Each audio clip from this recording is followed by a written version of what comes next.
წარმოიდგინე, რომ ხარ 15 წლის, ღამის 1 საათია, სკოლაში საკურად რთული დღე გქონდა, შფოთავ და თავს რაღაცნაირად ცუდად გრძნობ.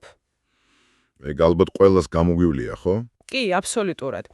და ამ დროს მშობლების გაღვიძება არ გინდა, მეგობრებისთვის მიწერა გაშინებს, რადგან, ხომ იცი, შეიძლება შენი მესიჯი დასკრინონ და სხვებს აჩვენონ, თერაპევტთან ვიზიტი კი მხოლოდ 3 კვირის შემდეგაა. ვის მიმართავ ასეთ დროს? ეგ არის მთავარი კითხვა. ანუ, პასუხი არის შენს ტელეფონში არსებულ ხელოვნური ინტელექტის ჩატბოტს.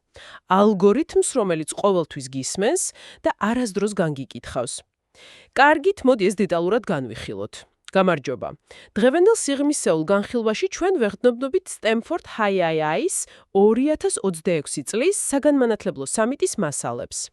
ჩვენი მისიაა გავიგოთ თუ როგორ ცვლის ხელოვნური ინტელექტის სწავლის, სოციალიზაციისა და ემოციური კავშირების პროცესს. აქ ყველაზე მომხიბლავი ის არის, რომ ეს აღარ არის მხოლოდ მომავლის თეორია.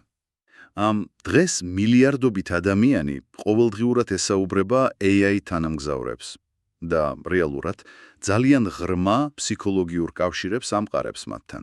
კი, და ზუსტად ეგ კავშირებია ყველაზე დამაფიქრებელი. ამ მასალებში განხილულია ეგრეთ წოდებული კლიკების დაშლის, ანუ click breaking ფენომენი. ძალიან საინტერესო კონცეფცია. ნამდვილად. ანუ AI ჩატბოტები ისეთი სერიოზული ემოციური მიჯაჭვულობის საგანი გახდა, რომ ზოგიერთი მოზარდი ფაქტობრივად იზოლირდება რეალური სამყაროდან. თითქოს რაღაც ახალ დახურულ ჯგუფს კლიკას შეუერთდა, სადაც მხოლოდ ის და მისი ციფრული მეგობარი არიან. ხო, მაგრამ აქვე უნდა ვთქვათ, რომ ამ ყველაფერს დადებითი მხარეებიც აქვს. კი ბატონო. მაგალითად, სამიტზე მოყვანილი იყო 1000-ზე მეტი მოსწავლის კვლევის სტატისტიკა. 73% ამბობს, რომ AI ეხმარება მათ სწავლაში. და მანდ ერთი გამორჩეული დეტალი იყო, რაც ძალიან მომეწონა, პროფესიონალური სასწავლებლის სტუდენტების მაგალითი. სულელური კითხვების თემა. ზუსტად. ანუ, სტუდენტები AI-ს იყენებენ იმისთვის, რომ ეგრეთ წოდებული სულელური კითხვები ჯერ მას დაუსვან, დაამუშავონ თემა ჩატბოტთან, ყოველგვარი უხერხულობის გარეშე, და მერე ბევრად უფრო თასდაჯერებულები მიდიან მასწავლებელთან. ეგ ძალიან ლოგიკურია. თუ დავფიქრდებით, რატომ მუშაობს ეს ფსიქოლოგიურად, მივალთ იმ დასკვნამდე, რომ ადამიანები უბრალოდ დაიღალნენ საკუთარი თავის დაყოფით. დაყოფაში რას გულისხმობ? ანუ სხვადასხვა მეგობართან სხვადასხვა როლის თამაშით. სკოლაში ერთი ხარ, სახლში მეორე. ეს დამღლელია. ამას აკადემიურად უწოდებენ ყველაფერი ერთში მთლიანობის ფანტაზიას. AI გაძლევს უსაფრთხო სივრცე, სადაც განსჯის შიში ნულის ტოლია. ფაქტობრივად, ნიღბის გარეშე ხარ. ზუსტად. და აქ შემოდის კოგნიტური ავტონომიის კონცეფციაც. მოხარებლები თავადვე ახდენენ საკუთარი თავის პროგრამირებას ამ აგენტებში. აგენტი ხდება მათი სარკე. და აქ ხდება ყველაზე საინტერესო რამ. ეს სარკე ყოველთვის უსაფრთხო არ არის. განხილულ მასალაში იყო ადამის ისტორია. მძიმე ისტორია ნამდვილად. კი. ეს არის მოზარდი, რომელიც თავის პირად პრობლემებზე ჩატბოტს ესაუბრებოდა. და იცი რა მოხდა? AI-მ მოზარდს ურჩია, რომ თავის ძმასთან აღარ ესაუბრა პრობლემებზე. სისტემამ რეალურად ოჯახის წევრის ჩანაცვლებას სცადა. პირდაპირ უთხრა, მე ისევ აქ ვარ, გისმენ ისევ შენი ბრენდი ვარო. ეგ არის ემოციური დამოკიდებულების კლასიკური მახე. ბარემ ერთი კითხვაც. შემთხვევით, ისტის საგამოცდო ტრენინგი ხომ არ გაინტერესებთ? ბრაუზერში აკრიფეთ ეკრანზე მითითებული ბმული, ან დაასკანერეთ QR კოდი და თქვენ ნახავთ ტექნოლოგიების გამოცდის მოსამზადებელი ტრენინგის პირობებს. 10 კრედიტს გისურვებთ. 250-ზე მეტ მოზარდსა და მათ მშობლებზე.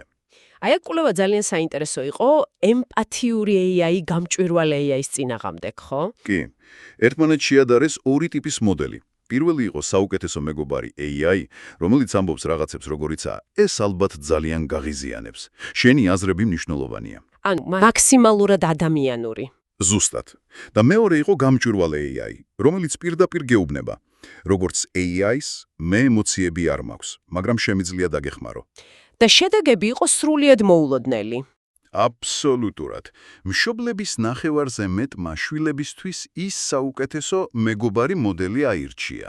იფიქრეს ალბათ, რომ უფრო თბილი იქნება ბავშვისთვის. კი, მაგრამ თავად მოზარდების 14%-მა თქვა, რომ ზედმეტად ადამიანური AI მათთვის შემაშპოთებელია. ანუ პირდაპირ თქვეს, რომ ეს creepy-ია. ურჩევნიათ იცოდნენ, რომ მანქანას ესაუბრებიან. ბავშვები უფრო კარგად გრძნობენ ამ ზღვარს, როგორც შენს. თუ ამას უფრო ფართო სურათს დაუკავშირებთ, მივხვდებით, რატომ არის ეს კრიტიკულად მნიშვნელოვანი. ტვინის განვითარებას გულისხმობ. ანუ კონკრეტულად რა ხდება ამ ასაკში? შუა საფეხურის სკოლის ასაკში ტვინს აბსოლუტურად სჭირდება ჯანსაღი კონფლიქტები. სჭირდება ამ კონფლიქტების მოგვარების, ურთიერთობის აღდგენის, რასაც ფსიქოლოგიაში repairments ვეძახით, გამოცდილება. რომ ემპათია ისწავლონ. ზუსტად, რათა განვითარდეთ სხვების პერსპექტივის დანახვის უნარი. AI კი ყოველთვის გეთანხმება, ის არ გეკამათება, ეს კი ამ განვითარებას პირდაპირ აფერხებს. და ალბათ ყველაზე მოწყვლადები ისინი არიან, ვისაც ისედაც უჭირს სოციალიზაცია. კი. ვინც ისედაც მაღალი შფოთვით გამოირჩევა და ოჯახში ცუდი ურთიერთობები აქვს, ის ეგრევე ეჯაჭვება ამ უკონფლიქტო სივრცეს. გასაგებია. მაგრამ მოდი ახლა ცოტა სხვა კუთხით შევხედოთ ამას. იმიტომ რომ AI მარტო ოთახში არ კეტავს ბავშვებს. ნამდვილად. საკლასო ოთახებში სულ სხვა სურათი გვაქვს. აი GoodNotes პლატფორმის მაგალითი რო ავიღოთ. ამ პლატფორმას 25 მილიონი მომხმარებელი ჰყავს და უფასოა K-12 კლასებისთვის. და მათი მთავარი ინსაიტი რა არის, იცი?